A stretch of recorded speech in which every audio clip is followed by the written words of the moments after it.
Hey everyone, welcome to the show Off the Record. I'm Aram Melkoumov, the host. Thanks for tuning in. On the show, I'm interviewing well-known CEOs and VCs about how to spend the money you raise effectively and what mistakes to avoid. My guests have been in the trenches and have lots of practical advice to share, company stories, failures, and successes. So we'll be hearing all about that. As a founder, you'll hear what you can do better when raising money and after you have raised the money, all in a 30-minute conversation. And if you happen to be a VC, you're also in the right spot. You'll learn from your peers. So this is episode 2 of Off the Record, and I'm here with Henri Asseily. Quick background on Henri. Henri has 20 years experience as a serial entrepreneur, focused on internet-related businesses, and has particular expertise in relation to algorithmics and computer science. He is the founder of BizRate, which got later rebranded to Shopzilla, and acted as a CEO until its sale in 2005 for 569 million US to the EW Scripps company. So it's very interesting. Congrats on that, Henry. We could talk about that a bit more when you could give some more background. And then afterwards, Henry went on to become the co-founder and managing partner of Leap Ventures, an entrepreneur-led technology venture capital firm that operates in EMENA and Europe, and he's now gone back to being a founder and is doing several advisory and CTO roles with other startups. So without further ado, thank you, Henry, for being on our show. Hopefully I got all that background that you've done in the last 20 years. It's quite impressive. So anything I missed you want to add on to? Well, it's been 20 years. It's a long time. Actually, it's been 25 years now. 25 years since okay. I think we started, my partner and I, my co-founder and I, Farhad Mohit, in 95 to think about what we wanted to do, and in 96 we officially founded our first company. So yeah, it's time flies. Time flies, yeah. Awesome. So let's jump into it. I have lots of questions to go through with you, so I'm really excited for the content. I wanted to kind of start off by talking about your experience. So you've been a founder, you've been a VC, you're going back and helping startups now. And so startups in general, regardless of what size they are, they need a lot of help at the early stages. And there could be help from VCs at times when they get some investment. What do you need to look for in a VC as a founder to understand the type of potholes they can help you navigate? It depends on what series you're raising at, basically at what stage you're in your startup. So let's start with the first stages. If you're super early founder, I mean you've founded the company, you got friend and family money and some of your own pocket, and you start your company. You're not going to get VCs. You're going to get business angels. Those guys, what you want from these guys are business angels who have a lot of experience. Those who have been doing a lot of investments and who understand the risks and will not be on top of you day in, day out saying, what's going on? I want to know when are we going to cash out? What are we going to do? Because this stuff happens. You want business angels who have done dozens and dozens of investments. Mm-hmm. You also want, similarly, those guys who've done dozens of investments have a lot of connections. Hopefully these guys have had companies that have then gone on to raise money from VCs. And so they've got connections with these VCs. So what at this super early stage, what you want is these guys, these business angels who have a couple of features, also experience, and who ultimately have connections with the kinds of VCs that you will be looking for in your next rounds.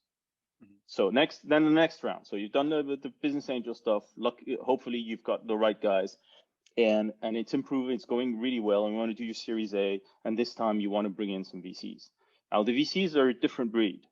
The VCs will do less investments than the business angels. Will take less risk. They expect certain things, and often it's going to be pretty much by the book. Unfortunately, it's too often by the book. So, we can talk about the pros and cons of these things, but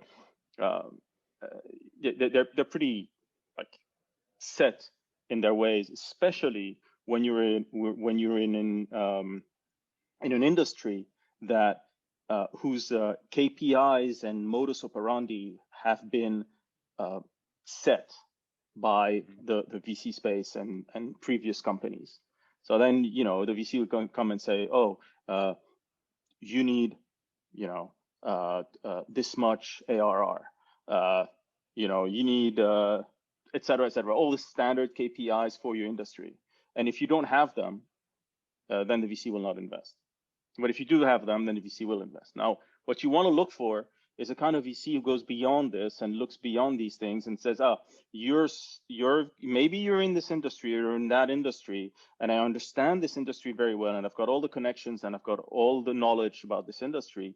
But at the same time, I will look at your idiosyncrasies, at your specifics of your company, and to see where you can do something else and something new, where you can disrupt things, where you can improve on things, and then we'll tweak our requested KPIs to go in that direction of yours. Like, you know, I will, if I'm a VC and you're doing something brand new and doing something super exciting somewhere, like maybe one of your KPIs is not that good, but then you've got another one that's killing it. And I know as a VC, when I invest in you, I can help you recruit, and then you fill your weak role, your weakness, I'll help you fill it with really strong guys, and so we'll fill the team and with men and women who really know what they're doing, and we'll fix that problem. Mm-hmm. Got it. And some VCs, from my conversations with some and just from other people in the industry, oftentimes, more than not, when a founder gets money from a VC, the VC kind of expects certain things from them, and you know, sometimes they don't have time to help them, you know, in different aspects of their business. Like they can't be that involved, or you know, have that much input at times. What have you seen, or how have you kind of juggled this with your past experience before? Well, VCs will not have a lot of time for you. They've got a bunch of investments, and they need to deal with their limited partners and raise funds as well. As much as you're raising funds, a VC will raise at least as much as you will. In fact, not even more. So the VC is constantly raising funds as well. Now, that said, as a founder, what you need to do is to have a very good relationship with your VC and call your VC, talk to your VC when problems happen or when you expect problems to happen. And you also want that VC to be able to answer you and to respond to you and to help you with problems. You don't want to hide the problems of the VC. So what you want is kind of a balance where you're not going to bother the VC if things are going well. You're going to actually bother the VC if things are not going so well. And what you also need to do is to make sure that your communication with the VCs is to the point. It's just enough, no more, no less. But definitely when you have problems, you call the VC right away and say, this is what's going on. I got this issue. Can you help me? But it's not like can you help me? I don't know what to do. It's more of I know my problem. I've identified it. I know what's going on. I need this. Like one of my friends, he had one of the big startups, and he had a big issue with Apple. So he pushed a release to the App Store, and it happens. It had a huge bug, and people just couldn't use the program. And you know, you go through the App Store process, and it takes a couple of days, 3, 4, 5 days, and then you got zero revenue for 5 days. Yeah. It's a disaster, right? Yeah. So well, not luckily, because he's got a ton of experience. We worked together and we started a bunch of companies. So he really knows what he's doing.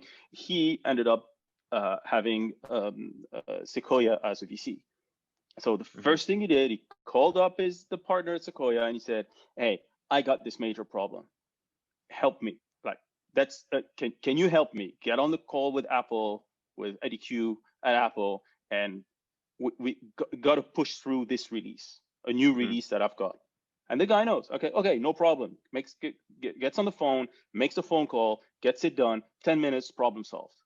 That's the kind of relationship you need to have with your VC. And the more experienced, the more professional, the bigger the VC, the more precise you have to be, and the better you have to manage your relationship with the VC. You really have to put some thought into it.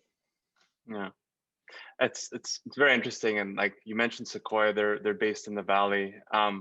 You know, a lot of startups, a lot of really big startups came from Silicon Valley. And from an investment standpoint, I'm kind of curious, because you've invested into companies in Europe and you know, Asia and kind of all over the world. And you know, cost of talent and everything is quite expensive in Silicon Valley. What perspective do you have about, you know, companies outside the Valley in terms of setting up teams or like increasing runway? Can you share some insight on that? Oh, you know, it's the hot potato right now with COVID and all these issues, and everybody going you know, remote, etc. But it's been going on for a very long time. You know, founders of companies have been obsessed with cash since the beginning, and it's totally normal. You know, it's the reality of it is you need your blood, and the blood of a company is cash. So you need the cash, and it's tough to raise cash. It costs money, and you know, the more efficient you are, the better you are. So founders have always been trying to improve on that. And one of the things is, you know, how much does it cost to hire my people? And even when I started my first company at the age of 25, so BizRate, Shopzilla, back in the US. So we were in Philadelphia. We were finishing our MBA at Wharton, and we were at the right place, right time. And my buddy and I, we decided, you know, we're going to start this company. So where are we going to start it? We could do Silicon Valley, San Francisco. We could do Austin at the time, or LA. And his parents were in LA, and we're like, you know, well, Austin, no. Although it's a pretty nice place, very nice place, but no. And then Silicon Valley or Los Angeles, which one?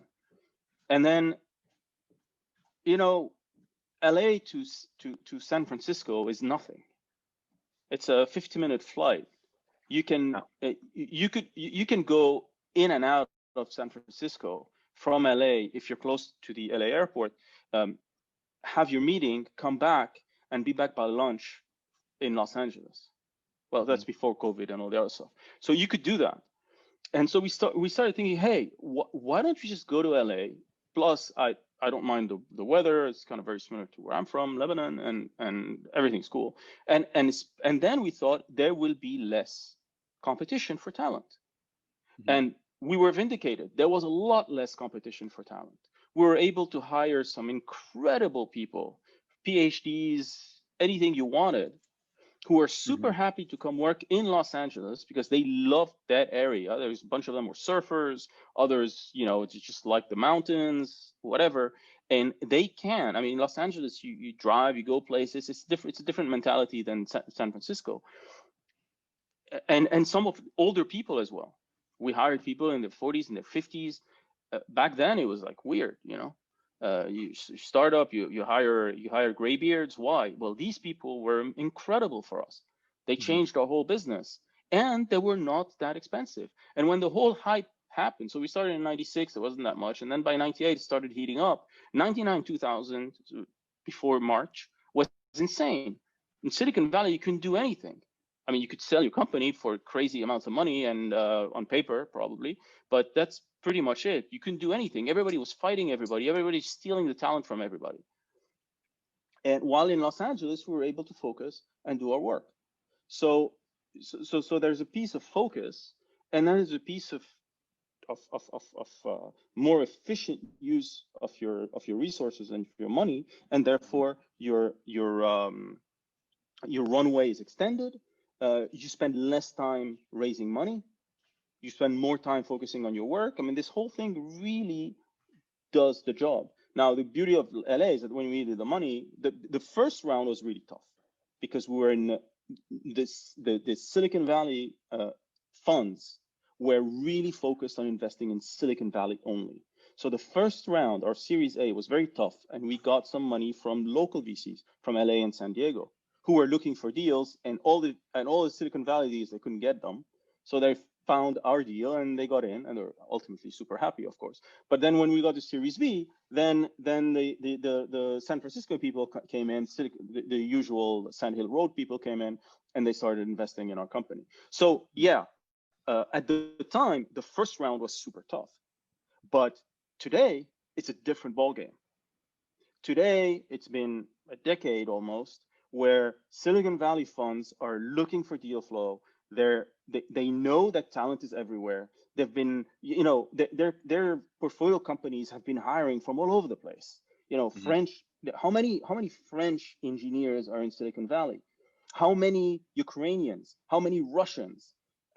Well, actually, the Russians have all gone to New York to work in quant finance. But if you could find one to work for your company, you'd be super happy. So, I mean, they know now that talent is everywhere, and they try to get the talent. And they also understand that money is expensive. So when they find founders who are capable of having multiple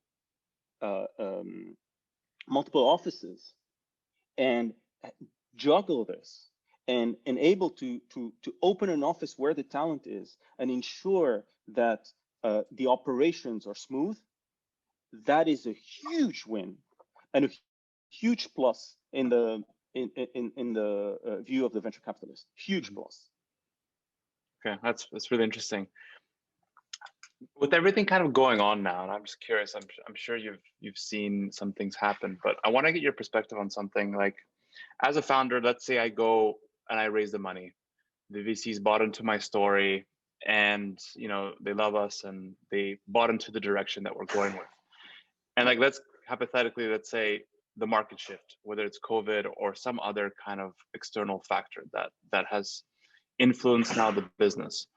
How do you go about convincing investors at that time that you need to change direction, you need to pivot, or you need to adapt? Have you come across anything like this? Any kind of suggestions you could put?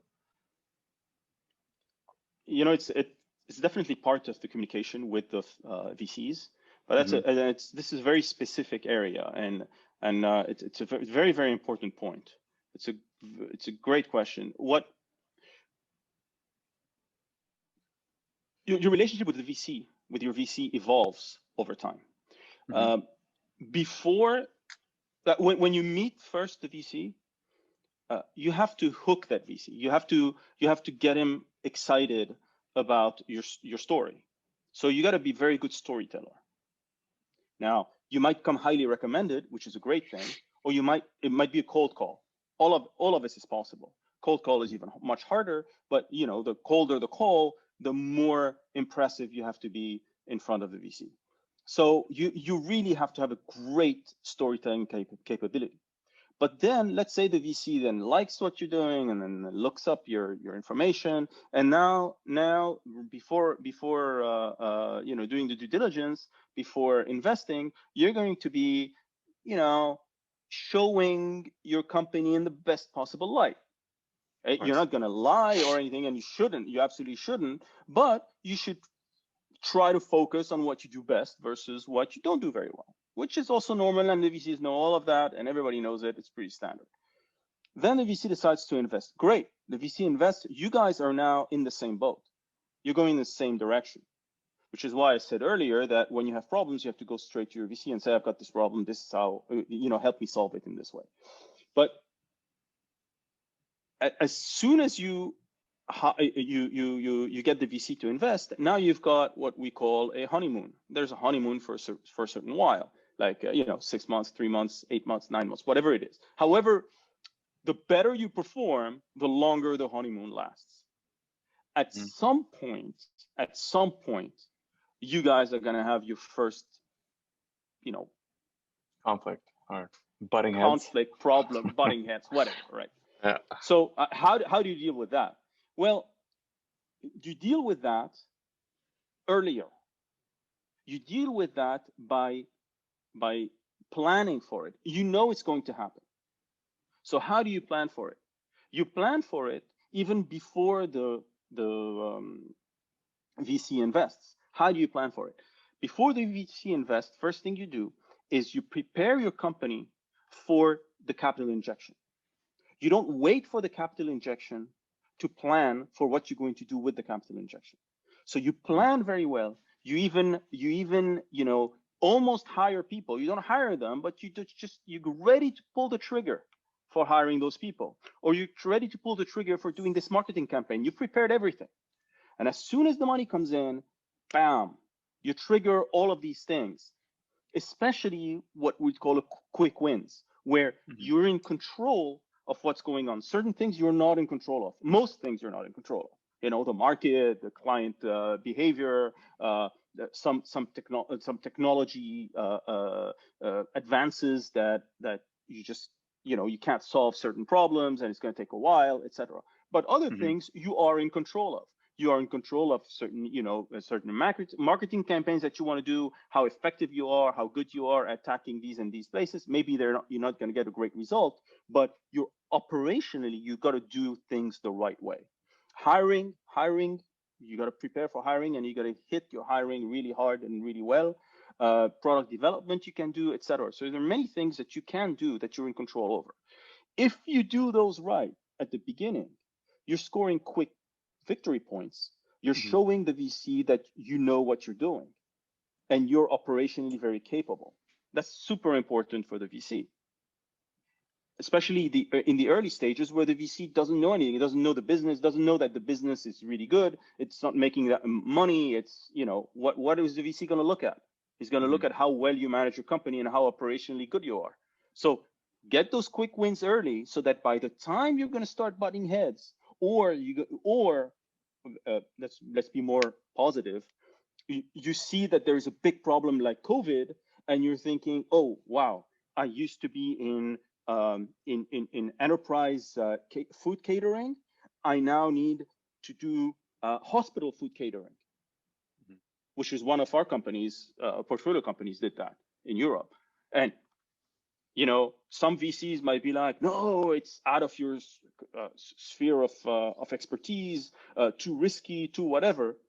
Well, if you've been executing like crazy, super tight until then, when you go and tell your VC, I'm going to move from the hospitality industry to the health industry, the guy will be like, yeah, I mean, it's worth a shot. You know what you're doing.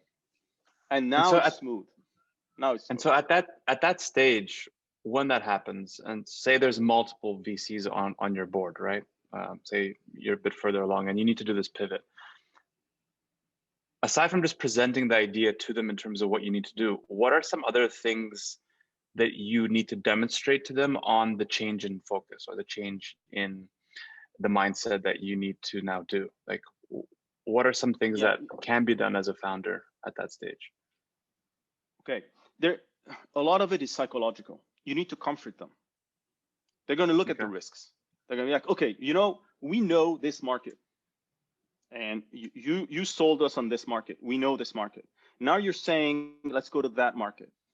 I might not know that market as a VC, or I might know that market, but I might not know that you know that market. You've got relationships here. You built the business here. How can you move your things over to that business? So you need to reduce the risk factor. You need to reduce the perceived risk of moving to that other business model. So one thing you can do is to show them how closely related these two areas are, or you can tell them, look, I've done all of my homework on this. This is my plan of attack. And so you prepare for it, you do your homework, you know your stuff, and you tell them, this is what we're going to do. 1, 2, 3. And I'm going to move these people here, these people there, that, this. You got to show that you're in control, that you know what you're doing.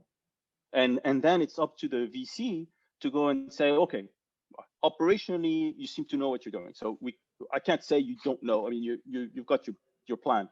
But then I'm going to be like, maybe as a VC, well, but what tells me that this market is better? Well, you got to do your market assessment to say, I mean, you got to tell a story. You got to tell new stories, You gotta but resell you it really have again. to be on top of it. You do have to resell it again, for sure. For sure. Yeah. Okay, that's very interesting. Thanks, Henry. And I know, like, with your background, I'm curious myself. You were a successful founder. You went you co-founded and became the managing partner of Leap Ventures, and now you're going back into being a founder and working with startups again. I've seen it happen before, but I want to kind of get your perspective on this in terms of what made you change interest, or like lose interest in investing and things like that, and talk about that, so that I'm really curious myself, but I'm sure others are as well. Any insight you could share there? Well, I have no focus in investing or interest in investing. Investing is always an interesting, very interesting aspect of what I do. However, what doesn't really interest me that much is the raising of money part. Today, I'm lucky. I was successful and I did well, and I don't need the money.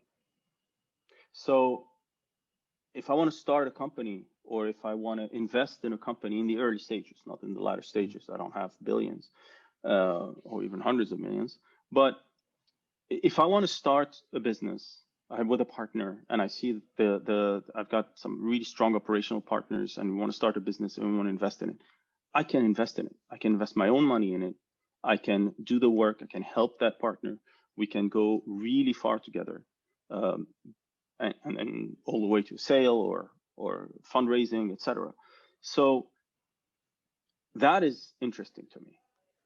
Having to go and to raise funds from what we call limited partners, so companies, individuals, whatever, to say to them, I will manage your money and I will invest your money, and convince them that they should be allocating 10, 15% of their portfolio to super high risk, potentially super high reward VC, is not something of much interest to me, especially since the VC business is extremely, how should I say, skewed towards the top of the iceberg.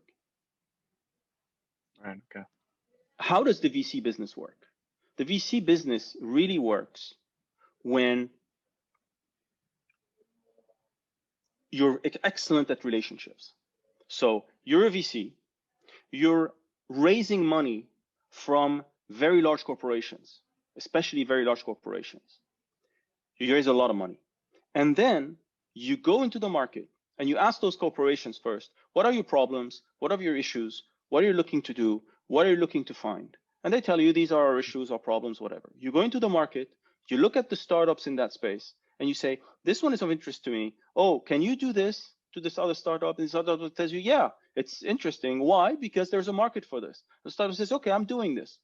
Right? What do? You put money into that startup, you help it grow, and then you turn around to that corporation and you tell that corporation, you're interested in buying it? And the corporation will say maybe no, but then the other one will say yes, or or you'll go public because you've already got 10 of the largest corporations in the world using your product, and then you've made 10x, 20x, 50x your money, and that's how you're a successful VC. Without the luck, without the pure luck. Others, when they start and they're not at the top of the pyramid and they've got a ton of money and all the relationships, when you're successful as a VC, when you're lucky, purely lucky, just like a founder of a startup. It's not, it's not that different as far as luck is concerned. Even you need even more luck as a VC, but as a founder, you already need about, I would say 60% pure chance, pure chance. As a VC, really you might need 80%. And so now, kind of not having that responsibility, raising the funds with LPs, do you feel like you could actually have a lot more impact being a founder again, or having like, your true involvement helping some of these companies that you're working with now, as opposed to before where, you have to manage all these funds and you have priorities in different areas. Now you could kind of like focus a bit more. Oh, it's a lot of fun. It's a lot of fun. And then you see that you have huge leverage from your experience. So you can actually go into those companies and say, okay, you need my help, not just money wise, but some of the companies I don't even invest any money, but they come to me and they say, hey, we need your help. Like be the advisor to the CEO, and fill the gaps wherever necessary. Like be a temporary CTO, or do a temporary chief product officer, or strategy, or whatever. And then I look at those companies and I say, hold on a second, there's a major organizational problem here. You guys are not talking to each other like this. You need to do this, and let's rearrange some things. And then instantly you improve the performance of the company dramatically. Just because you've been there and you've done it before, it's not rocket science.